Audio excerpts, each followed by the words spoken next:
देखिए MTV भारत, जज्बा सच दिखाने का। जिला पंचायत अध्यक्ष डॉक्टर अंकुर तेतिया ने मीडिया से रूबरू होते हुए बताया, ऑस्ट्रेलिया और भारत के संयुक्त सहयोग से जिला बुलंदशहर में एग्रीकल्चर डिजिटल लैब का किया जाएगा निर्माण। लैब की आधुनिक टेक्नोलॉजी के माध्यम से पेड़ पौधों के रोग, इंसेक्ट और पेस्ट का आसानी से पता लगाया जा सकेगा। लैब की आधुनिक टेक्नोलॉजी के माध्यम से स्कैनिंग करके फसल की बीमारियों का पहले से ही पता लगाया जा सकेगा, जिससे किसानों को फसल की क्षति बचाने के साथ साथ रोजगार मिलने के भी अवसर प्रदान होंगे। जिला पंचायत सभागार में ऑस्ट्रेलिया से आए वैज्ञानिक नीमेक द्वारा एग्रीकल्चर डिजिटल लैब डेमो भी करके किसानों को दिखाया और समझाया गया। What is digital agriculture? Digital agriculture is now Australia's best defence for food security in the country. So we're at the moment experiencing huge fires and floods that are taking out many of the crops in lettuce,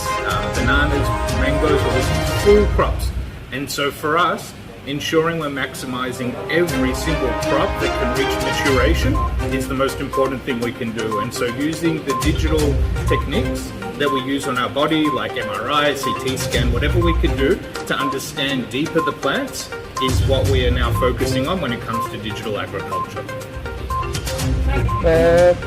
Bulandshahr में digital agriculture lab खुलने की बात कही जा रही है। ये किस तरह से बुलंदशहर की किसान या उत्तर प्रदेश के किसानों के लिए लाभकारी होगी और इसका कंसेप्ट क्या है? एक्चुअली ये कॉन्सेप्ट बहुत सिंपल है। जितना भी हम पौधा उगाते हैं वो दो ही तरीके से खराब होता है। या तो उत्पादन में हम चाहते थे कि 100 टन हो तो वो 50 टन हो जाता है, या 100 टन तो हो गया बट वो जब प्रोडक्शन में जाता है, जहाँ पे उसको यूज़ होना है फूड प्रोसेसिंग में, वहाँ पे रिजेक्ट हो जाता है क्योंकि उसकी क्वालिटी नहीं अच्छी थी या उसके अंदर में इन्फेक्शन था। जैसे गन्ने के फसल में बहुत ज़्यादा भी बुलंदशहर में आ रहा था। उसको ये दोनों स्तर पे रोकती है। एक कि आपको जब पौधा बनता है उसके पहले ही बता देगा उसके लीव्स को टेस्ट करके कि उसके अंदर में कोई इन्फेक्शन है या नहीं है, और दूसरा हेल्थ ऑफ द प्लांट कैसा है, मतलब पौधे का हेल्थ कैसा है। ये दोनों चीज़ें अगर आपको उसी वक्त पता चल जाए जब पौधे को आपने ज़मीन में नहीं डाला है, तो आप उसको या तो दवाइयों की मदद से या तो पूरा का पूरा बैच बदल के, दोनों में से कुछ जो भी ज़्यादा उपयुक्त है वो करके आप किसानों की जो मेहनत है 6 महीने से 1 साल की, उसको बचाते हैं।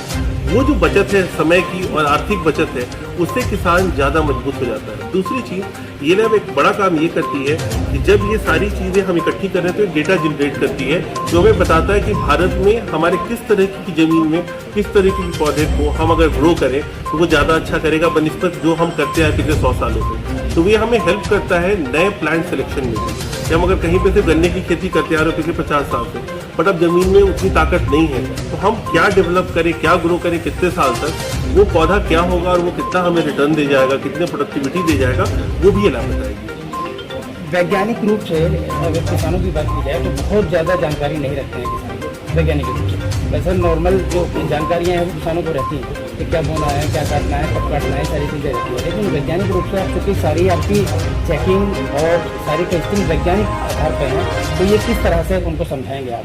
ये इसीलिए हमने जिला पंचायत की जो बात कही, जिला पंचायत के माध्यम से हम पंचायत के माध्यम से घर घर में पहुंच रहे हैं। और तभी ये होगा, जब तक ये जिला पंचायत और पंचायत के माध्यम से घर घर नहीं पहुंचेगा, हम जिनकी सहायता करना चाहते हैं, जिन किसानों की सहायता करना चाहते हैं, वो नहीं कर सकते। इसीलिए ये पूरी की पूरी योजना जो है वो एक नीतिबद्ध चलेगी, जहाँ पे जितने भी किसान भाई हमारे हैं, जो लोग जिस तरह की किसानी करते हैं, उनका हम डेटा ले रहे हैं जो जिला पंचायत से हमें मुहैया कराया जाएगा, और हम उस डेटा के बेस पे उनके लिए एक सोल्यूशन तैयार करेंगे, समाधान तैयार करके उनको बताएंगे कि आपका इतने हेक्टेयर में आपने ये खेतियाँ अभी तक की है, इसकी इस तरह की फसल रही है, आप हमें जब पौध शुरू होती है उसके पहले हमारे लैब में आप इसको भेजो, और ये सारी चीज़ें आपको हम करके देने वाले, जिसमें कि पौधे की टेस्टिंग है, पौधे का प्रोडक्टिविटी इंडेक्स है, मतलब वो कितना उत्पाद करेगा, और प्रोडक्टिविटी टाइप है जो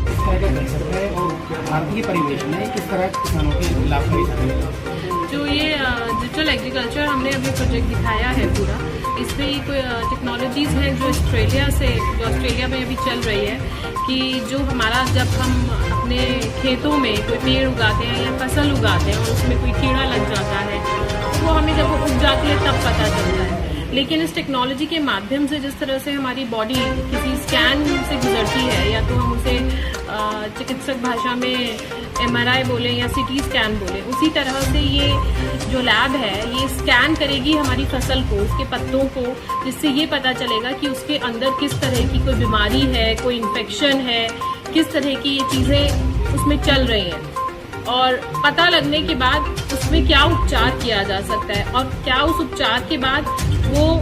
उस योग्य है कि उसको उगाया जाए उपचार के बाद, या फिर उसके पूरे के पूरे बैच को बदल के दूसरा बैच लगाया जाए। किसी फसल को मिसाल के तौर पर मान लीजिए कोई कीट लग गया है, कोई बीमारी उसे लग गई है, तो किस तरह का सिलेक्शन आप करेंगे कि वो लैब में आए, पूरी फसल को लाना पड़ेगा, एक दो उसके बैचेस को उठाना पड़ेगा, किस तरह से सिलेक्शन करेंगे? नहीं, इसमें जैसे अभी इसमें भी बताया कि जब हमारे जिस खेत में वो लगी होगी उसमें से 10 अगर हम मतलब सपोज करिए कि आम के पेड़ हमने एक खेत में 100 लगाए हुए हैं और हमें उसमें पता करना है कि इसमें कोई सॉइल टेस्टिंग करनी है, या फिर उस आम के पेड़ में पता करना है कि इसमें किस तरह का इन्फेक्शन है, किस तरह का कीड़ा है, तो उस पूरे खेत से हम 10 आम के पेड़ उठा सकते हैं, जिससे हमें ये समझ में आ जाएगा कि इसमें क्या प्रॉब्लम है। अच्छा, भारतीय जो एग्रीकल्चर यहाँ सिस्टम है उसमें जो देखा जाता है, जो लैंड है, जो सोयल है, वो काफ़ी उसमें बीमारियाँ होती हैं, पेस्ट वगैरह होते हैं उसमें, तो उसको सुधार के लिए भी तो लैब को सुधार करने चलाएगी। जी, ये लैब तमाम तरीके के इसी तरह के जो कार्यक्रम है वो चलाएगी। अभी हमारे माननीय प्रधानमंत्री जी और आदरणीय योगी जी भी जनता के समक्ष ये बार बार रिक्वेस्ट करते हैं कि जो पेस्टिसाइड्स हैं हम उनसे दूर रहें, क्योंकि ये हमारे आगे आने वाले जो बच्चे हैं उनके लिए भी हानिकारक है, हमारे लिए भी हानिकारक है, सेहत के लिए भी हानिकारक है। तो हम बिना पेस्टिसाइड्स के जो फसल है वो कैसे उगाएं, ये लैब उसमें भी मदद करेगी, और मतलब अच्छी एक केमिकल फ्री एग्रीकल्चर हम कैसे बढ़ावा दें उसको, ये लैब उसमें भी है। अच्छा, तजुर्बा बताता है कि जो ऑर्गेनिक फार्मिंग हम करते हैं तो वहाँ से प्रोडक्शन नीचे आ जाता है, जैसे हमने श्रीलंका में, जी, श्रीलंका में प्रोडक्शन एकदम नीचे आ गया, उसके प्रोडक्शन बिल्कुल हराशाई हो गई। तो हम कैसे मेंटेन करेंगे इन सबको, जो किसान की जो है अर्थव्यवस्था भी न टूटे, उसका